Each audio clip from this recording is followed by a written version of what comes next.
O demônio odeia a igreja. Se o mundo odeia a igreja, é porque primeiro odiou a sua cabeça. Quem diz não à igreja, diz não ao próprio Jesus Cristo. O Papa nos ensina que o inimigo, que se tornou cada vez mais concreto, voceirou 3 gritos contra Deus. Ao destacar isso, ele lembra que, embora seja uma invenção angélica, o pecado também encontra seus servidores em meio aos homens. Muitos deles, com as suas ideias e atitudes, realmente se revestem de Satanás, semeando o erro e introduzindo a confusão entre as próprias ovelhas do redil de Cristo. O primeiro grito que fala o Papa diz: Cristo sim, a Igreja não. É uma rebeldia conhecida, embora sua grande manifestação tenha acontecido com Martinho Lutero e os chamados reformadores protestantes. Essa forma de pensar parece estar à moda de hoje em dia. É frequente ler ou ouvir pessoas defendendo que se pregue mais Jesus e menos religião, como se Nosso Senhor não tivesse verdadeiramente fundado uma só igreja. Tu és Pedro, e sobre esta pedra edificarei a minha igreja.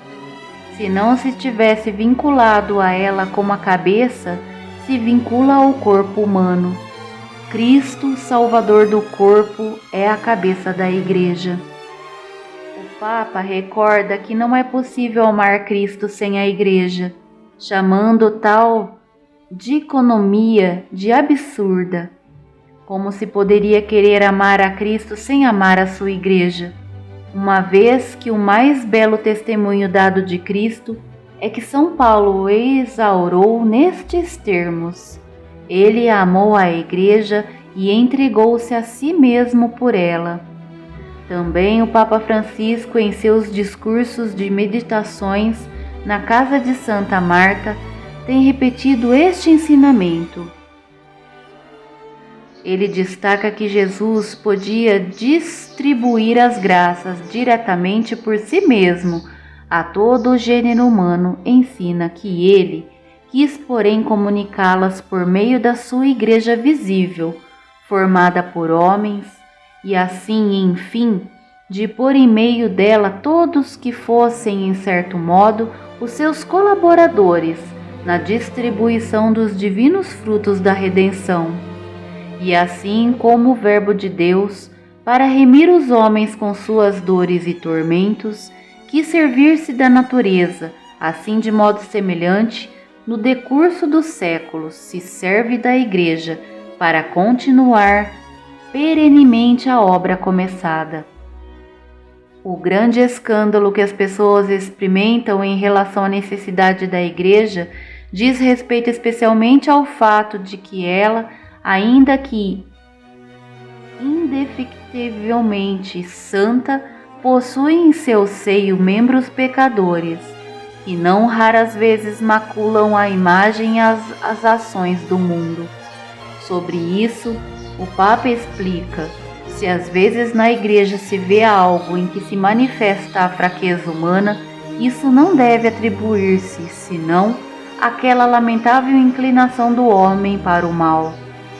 E remata dizendo que alguns de seus membros estão espiritualmente enfermos. Não é isso razão para diminuirmos o nosso amor por ela, mas antes para aumentarmos a nossa paixão para com os seus membros. À luz disso, é possível entender o significado correto do atágio. As reformas genuínas brotam dos corações que amam o nosso Jesus, dos espíritos apaixonados de homens e mulheres que não temem renunciar os seus desejos e suas ideias para se configurarem totalmente a Cristo, que é a cabeça da Igreja. Não desanimemos se o demônio odeia a Igreja. Lembremo-nos antes da advertência de Nosso Senhor aos apóstolos: se o mundo vos odeia, sabei que primeiro odiou a mim. Se fosse o mundo vos amaria, como ama o que é seu. Mas porque não sois do mundo, o mundo vos odeia.